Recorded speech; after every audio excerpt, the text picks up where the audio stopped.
السلام عليكم ورحمة الله. طبعا هذول شباب القرية يقومون بحفظ النعمة في كل الزواجات اللي داخل. طبعا داخل القرية الزواجات أهم شيء اللي داخل القرية، يشترون علب حقة البرست وهم بأنفسهم اللي يحفظون النعمة ويوزعون على المحتاجين.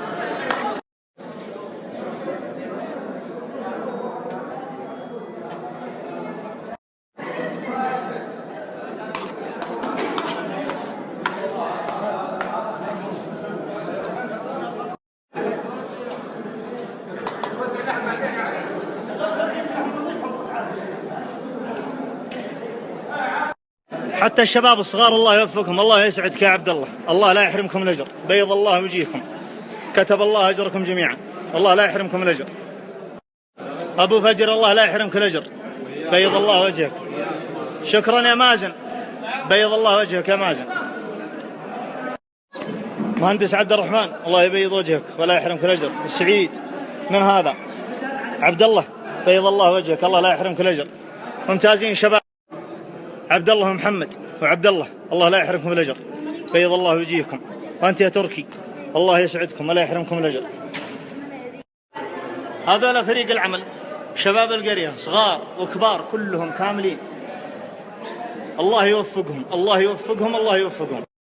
أبو عبد الله حسام، إيش رأيك في مشروع الشباب وشغله؟ الله وجيتهم يا أبو حسام والشباب كلهم. وإياكم الله يبارك فيك، الله يبارك فيك ولا يحرمكم.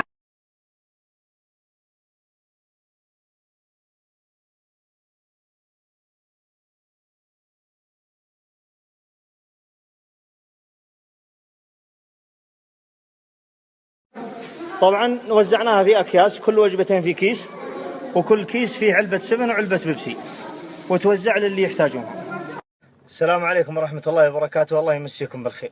أسأل الله يستعملنا وإياكم في طاعته ويجعل الأعمال خالصة لوجهه. انتهينا من المشروع اللي شفتوه.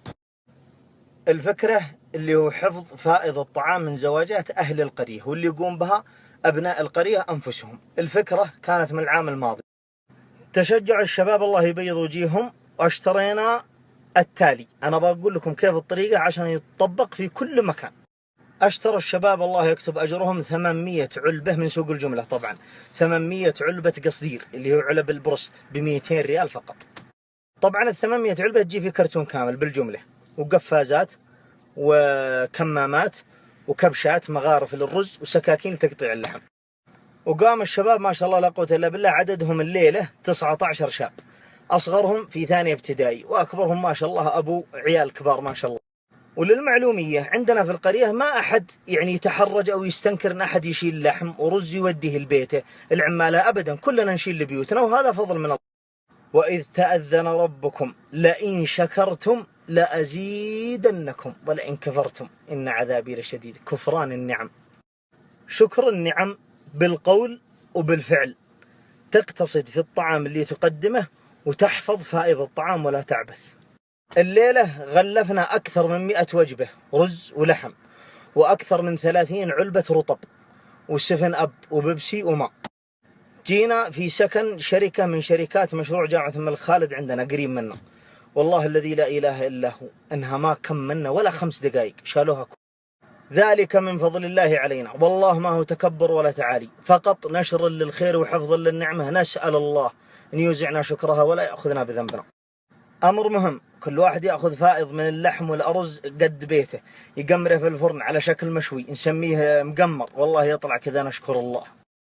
نصيحة لكل شباب قرية وحارة وحي، ودعوة لكم كلكم، جربوا هذا المشروع في قراكم وأحياكم، ما يكلفكم 300 ريال.